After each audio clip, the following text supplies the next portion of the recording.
என்னென்ன கரெக்ஷன்ஸ் தேவையோ அதெல்லாம் நம்ம சொன்னோம்.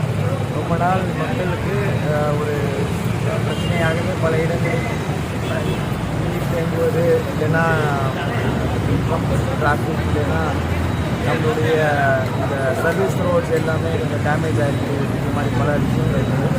அதெல்லாம் எம்எல்ஏ சாரும் நானும் வந்து என்ஹெச்ஏ டிவியை வரதுக்கு நேரடியாக ஆய்வு செய்தோம்.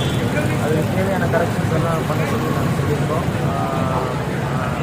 அவங்களும் வந்து மார்ச் மாதத்துக்கு இதெல்லாம் வந்து சரி பண்ணுறோம் அப்படின்னு சொல்லியிருக்காங்க. டெம்பரவரியாக ரொம்ப பிரச்சனைகள் இருக்கிறாங்க எல்லாம் உடனடியாக ஒரு வாரத்துக்கு அந்த வாக்குறுதி கொடுத்துருக்காங்க.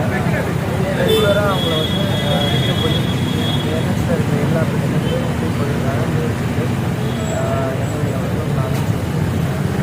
அண்டை மாநிலமான ஆந்திராவில் பார்த்தீங்கன்னா தமிழகத்திலே மழை பெஞ்சுது, ஆந்திராவிலேயும் மழை பெஞ்சுது. ஆனால் ஆந்திராவில் பார்த்தீங்கன்னாக்கா இருக்கிற சாலை வந்து சாப்பாடு போட்டு சாப்பிட்ற அளவுக்கு இருக்குது. ஆனால் தமிழகத்தில் வந்து ரொம்ப படுமோசமாக இருக்குது. இது ஏதாவது காழ்ப்புணர்ச்சி காரணமாக நடக்குதா, இல்லை அரசியல் காரணமாக? இதில் பொதுவாகவே நீங்கள் பார்த்தீங்கன்னா ஒன்றிய பாஜக அரசாங்கம் வந்து எந்தெந்த ப்ராஜெக்டையும் வந்து சரியாக முடிப்பதில்லை.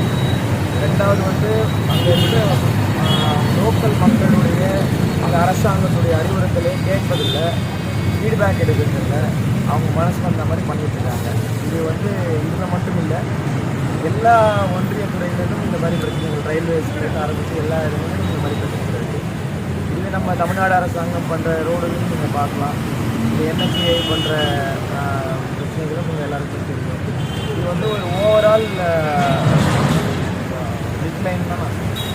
இப்போ மத்திய அரசு குறை சொல்கிறீங்க, மாநில அரசு அதாவது திமுக அரசு ஆட்சியில் போட்ட சாலை, குறிப்பாக வந்து திருப்புழப்பாட்டியில் போட்ட பல லட்ச ரூபாயில் போட்ட சாலை வந்து பார்த்திங்கன்னா சிதில மஞ்சள் போட்ட ஒரே மாதத்தில் சிதில மஞ்சள் காணப்படுது. இது சம்பந்தமான செய்திகள் பண்ணியிருக்கோம். இப்போ மத்திய அரசு மட்டும் கூட சொல்லலாமா, மாநில அரசு போடுற இது வந்து ஏதாவது ஒரு ப்ராஜெக்ட் அந்த மாதிரி ஒரு சப்ஸ்டாண்டர்டாக இருக்கா, அதை சரி பண்ணுறதுக்கான வழிகளும் விவாதங்களும் உண்டு. ஆனால் இந்தியா முழுக்க பேசப்படுற ஒரு விஷயம் என்னென்னா, தமிழகத்தில் இருக்கும் அளவுக்கு ஒரு இன்ஃப்ராஸ்ட்ரக்சர் வேறு எங்கேயும் இல்லைன்றது வந்து இங்கே மட்டும் இல்லை, வெளியிருந்து இங்கே வரவங்க எல்லாருமே சொல்கிறாங்க. சிபிஎஸ்சி கூட அருமையான சாலைகள் அமைத்து தமிழகம் ஒரு மாதிரி ஸ்டேட்டாக இருக்கிறது வந்து இதுதான் நிதர்சனமான உண்மை. ஒரு சில ப்ராஜெக்டில் வந்து ஒரு சில பிரச்சனை இருக்கலாம். ஆனால் நான் இதை வந்து ரொம்ப தைரியமாகவே சொல்லுவேன், இந்தியாவிலே தமிழகம் வந்து ரோடு இன்ஃப்ராஸ்ட்ரக்சரில் ஒன் ஆஃப் த பெஸ்ட். அதே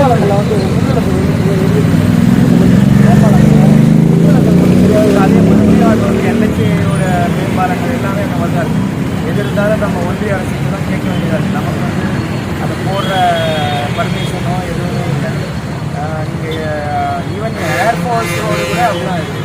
ஸோ அந்த மாதிரி ஒரு பிரச்சனை இருக்குது. அதனால தான் நான் வந்து சாரோட அந்த ஒன்றிய அரசாங்கத்தோட நேரடியாக ஒரு மந்திரிகள் நேரடியாக பேசி இப்போ அடுத்தடுத்த நாட்களில் வந்து மழை அறிவிச்சிருக்காங்க சார்.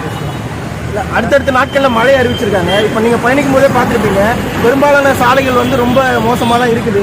உங்கள் வாகனமே தத்தளித்து தான் போச்சு. அப்படி இருக்கும்போது அடுத்தடுத்த நாட்களில் சரியாகிறதுக்கு ஏதாவது வாய்ப்பு இருக்கா? துரித நடவடிக்கை உண்டான நடவடிக்கைகள் எடுப்பதற்காகத்தான் நம்முடைய நாடாளுமன்ற உறுப்பினர் வர இருக்கக்கூடிய மழையை எதிர்நோக்கி ஒப்பந்தக்காரரையும் அதே போல் தேசிய நெடுஞ்சாலையினுடைய அதிகாரிகளையும் வரவழைத்து அதற்குண்டான ஆயத்த பணிகளை இன்றைக்கு செய்வதற்குண்டான பணியை ஏற்பாடு செய்திருக்கிறார். ஒரு வார காலத்தில் இதையெல்லாம் சீர் செய்து தருவோம் என்றும், அதே போல் 3 மாதத்தில் மார்ச் முடிவதற்குள் கண்டிப்பாக மேலே செல்லக்கூடிய பெரிய சாலையை சீரமைத்து இந்த தேசிய நெடுஞ்சாலை பணியை விரைவாக முடித்து தருவோம் என்ற அதிகாரிகளும் அதே போல் ஒப்பந்தக்காரரும் நமக்கு அறிவுரை இருக்கின்றார்கள், தகவல்களை சொல்லியிருக்கிறார்கள். நிச்சயமாக அந்த பணிகள் நடைபெறும் என்று எதிர்பார்க்கிறோம். ஐயா, முல்லைவாயில் மேட்டில் வந்து ஒரு தரைப்பாலம் வந்து 8 மாதமாக கிடப்பில் போடப்பட்டிருக்கு.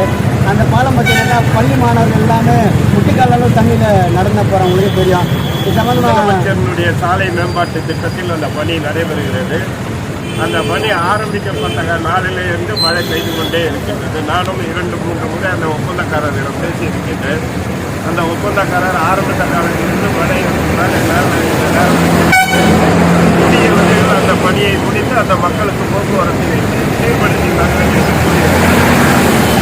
ஐயா தமிழ்நாடு முழுவதுமே வந்து சாலைகளில் மாடு சுற்றி திரிகிற பிரச்சனை இருக்குங்க ஐயா. உயர்நீதிமன்றம் கூட இப்போ ஒரு தீர்ப்பு அறிவிச்சிருக்கிறாங்க. மாடுகளை வந்து மாவட்ட ஆட்சியர் வந்து சிறைப்பிடிக்கணும்னு. கும்மிடிப்பூண்டி தொகுதி உட்பட பல இடங்களில் வந்து மாடுகள் தொல்லை அதிகமாக இருக்குது, விபத்து அது அதிகரிக்குது.